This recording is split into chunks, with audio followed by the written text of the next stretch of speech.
itu Cik keadaan. Effendi, boleh ulahkan sikit tak tentang Down syndrome tu? Saya rasa menarik sebab kadang-kadang kita tak perasan sebenarnya orang tu nampak tenang, everything goes well. Kita tak tahu kan.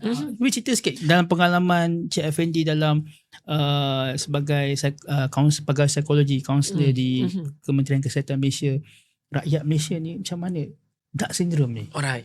Bila sebut ni Down syndrome ni Dr. Nazrul kan, ketika mana macam saya sebut tadi tu, katalah dia lah breadwinner dalam family, orang yang mencari nafkah, dan dia membuat kerja serba-serbi. Sehingga kan macam kita nampak yang saya sebut tadi tu, ketika mana itik yang berenang itu, bayangkan kakinya kat bawah dasar tu penat mengayuh.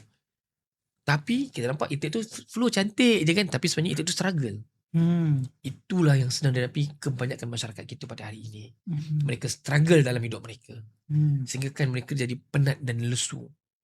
Dan ketika mana ini berlaku, doktor, dan inilah yang kita bimbang, iaitu stres yang tidak dapat diurus. Jadi macam WHO pernah sebut kan, ini saya buka secara generalnya, ketika mana apa itu stres yang melampau kan, ketika mana kesihatan mental itu terganggu apabila seseorang itu tidak dapat mengurus stres yang biasa.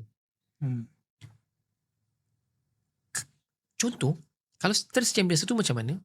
Stres yang biasa tu kalau kita jadi seorang pekerja, kadang-kadang ada part yang alamak, tak reti lah benda ni. Betul. Stres lah tu, kita kan stres.